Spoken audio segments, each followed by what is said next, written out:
Hello and welcome. My name is Marque, Pierre Sondergaard. I'm a texture artist in visual effects. Welcome to my podcast. Let's be honest, a life and a career as a working artist can be very fulfilling, but it's not for the faint of heart. It's filled with challenges and obstacles, and the path forward is not always clear or simple. On this podcast, we discuss all of this openly and honestly with experienced artists who have already walked that road. That's why I call it the naked texture artist. There are many podcasts that focus on and celebrate all the big achievements in visual effects and animation. But my career as a texture artist has not been one unending victory lap.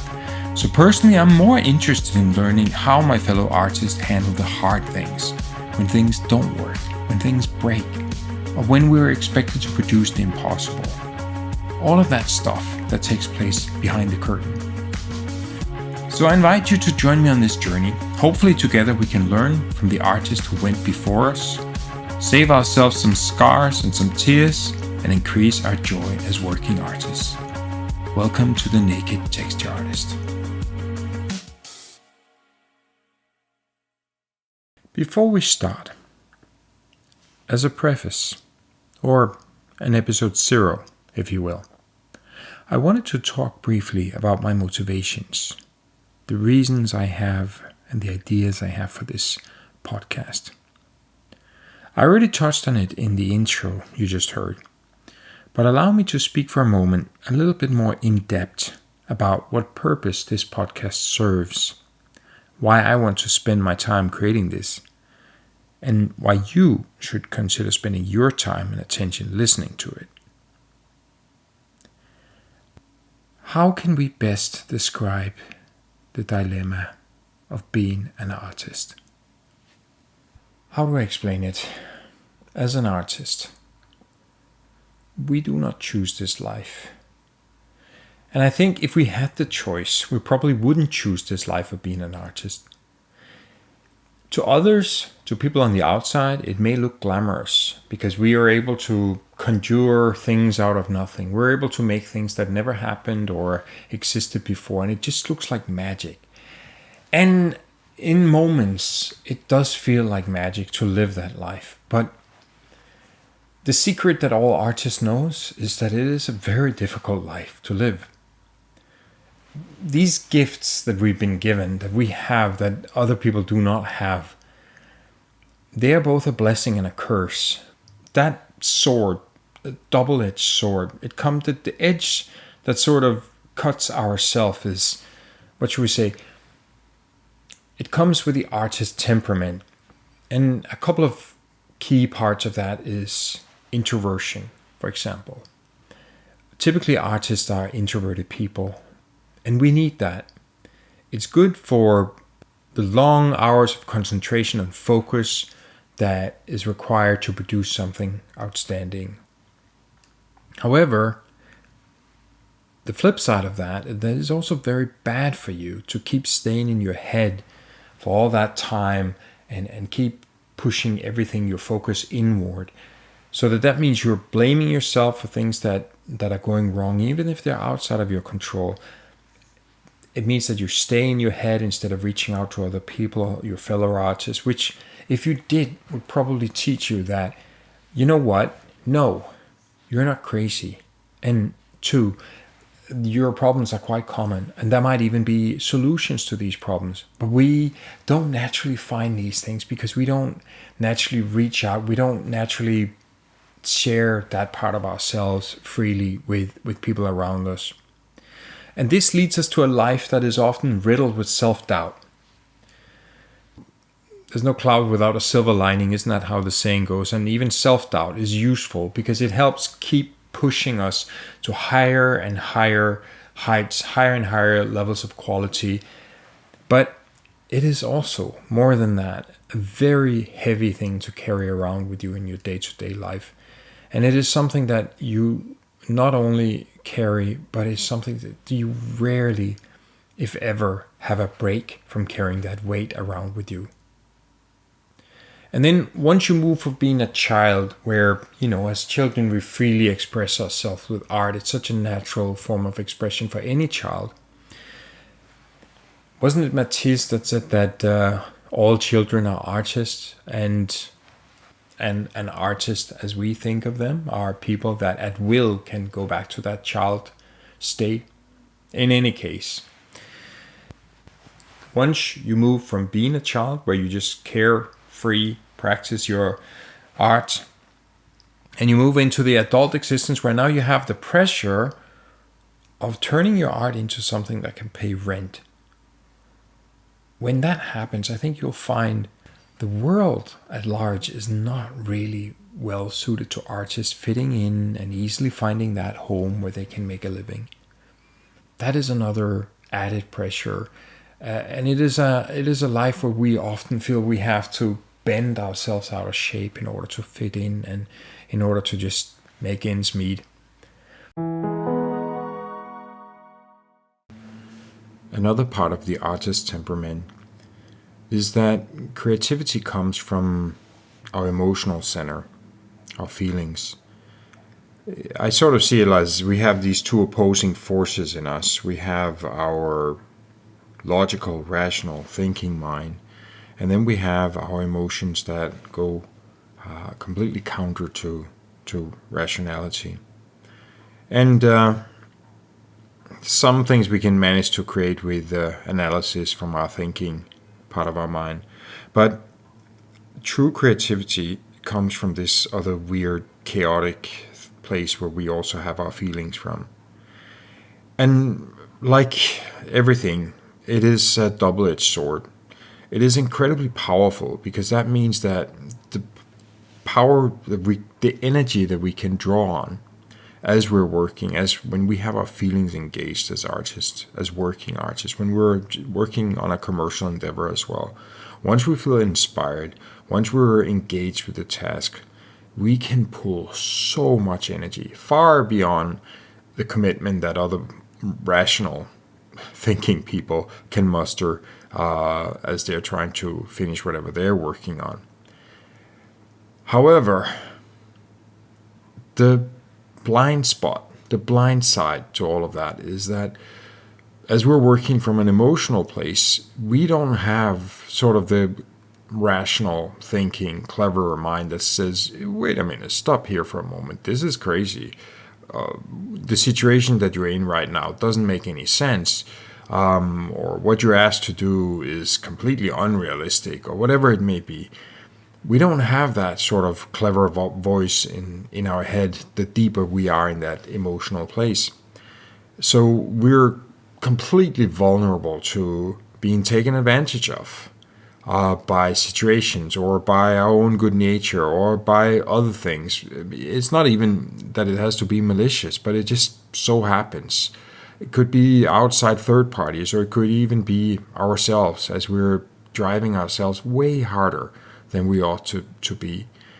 And that is just another complex layer of this artist temperament that we're carrying around and that makes us who we are, and unfortunately also gives us a very difficult life as we're trying to navigate the working artist life. I'm sure a lot of you are familiar with the imposter syndrome, which is often where a lot of these downsides to the artistic temperament leads us to. The imposter syndrome is the idea that even though you have worked successfully, even with awards and accolades and on the biggest projects, and your work has made millions of dollars for your employers and so on and so forth, still, year after year, you feel like you're an imposter. You feel you are just on the verge of being discovered, that one of these days, just one of these days, it's probably today, somebody's going to find out that you're no good, that you've just been faking it all along, and you have no skills, no real talent, no ability, and that's going to be the end of you. This is a dark burden that a lot of artists carry around with them, and it can lead to a lot of shame and unspoken bad stuff that's not helpful. That's not healthy for your mental health state. And again, this is that flip side of the coin of being an artist. This is edge of the double-edged sword that sort of cuts yourself. So the life of an artist can be very fulfilling in moments, but sadly, by and large, it is a very difficult one. And this is before we even start weighing in all the unique challenges and problems that come from working in visual effects and animation. So I wanted to create this podcast to answer all those big questions, which have been challenges and roadblocks in my career, or challenges to my well-being and happiness. And in some cases, these questions are still plaguing me. They're still unanswered and puzzling me, which is why I need to learn from my fellow artists. And where I managed to answer one question that was troubling me in the beginning of my career, or the middle of my career, then 5 new ones spring out in its place. It's never ending, this learning process. And I think that these issues are universal. So all other working artists should be able to learn and benefit from these learnings too. That's why I'm recording these conversations. That's why I'm publishing these conversations as podcasts, so that we all can benefit from them, not just me and whoever I happen to be talking to at the moment. I genuinely hope that this podcast will help me and you to lead a better and more fulfilling life as working artists, whether that's in visual effects or animation or whatever other medium you happen to work in. The first few podcasts will feature conversations I've had with 3 texture artists. They're long conversations. I think I spoke for 2, 3, 4, 5 maybe hours with each of them. And I'm trying to edit those conversations into smaller episodes, so there'll be multiple episodes with each artist. The first artist I talked to was Stephen Thornhill. Stephen and I worked together back at my very first gig in the visual effects industry when Digital Domain started a London office, where he was one of the senior texture artists there. And other than being a good friend and obviously a long-time colleague, he just struck me as something a little bit different. There is more to Steve than just turning up for work and painting textures and doing good work from 9 to 5. He is somebody who has also managed to exhibit his personal artwork, paintings, and so on and so forth. And that just shows a whole different side to a texture artist. So a very well-rounded artist that I have a lot of respect for. So he was one of the first on my short list of people I wanted to talk to. Among the first guests, I had to include my good friend Manuel Huertas Machena, an artist from Peru that I met when I first moved to Montreal, where we were working together at Atomic Fiction, working on Deadpool and other shows. Manuel is just an absolute bundle of joy. A rock-solid artist with so many facets. There's not much he can't do. And do well, I should add. And then at the same time, he does it all with a smile on his face. He's well liked by everybody in the studios that he works in. And how does he do it? He's just an absolute ninja, never breaking a sweat. So him and I, we have many, many frequent conversations about everything big and small in the visual effects world, our careers as texture artists, everything and anything that pertains to our work. And I have a lot of respect for his opinion and his experience. So it was a joy to sit down with him, and I expect that I'll manage to forcefully invite him back to the show many, many times over the years, because I just need his opinions and experiences on so many areas where I lack strength. He is strong. So the episodes with Manuel, look forward to them. Finally, I reached out to Miriam Catherine, a French texture artist that's been working for a long time for Weta. This came from a different angle.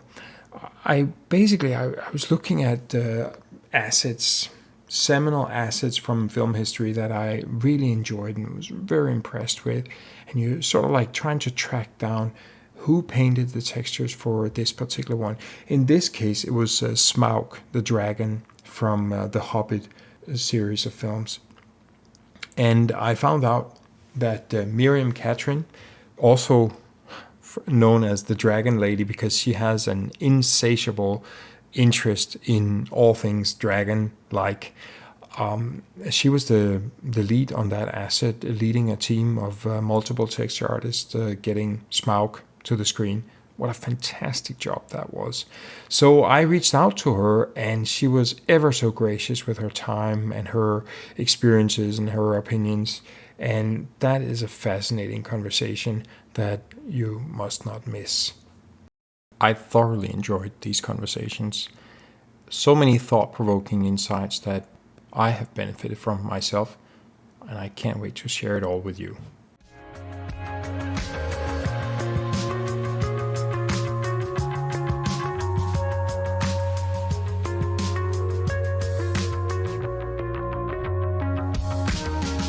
Thanks for spending a little bit of your day with us.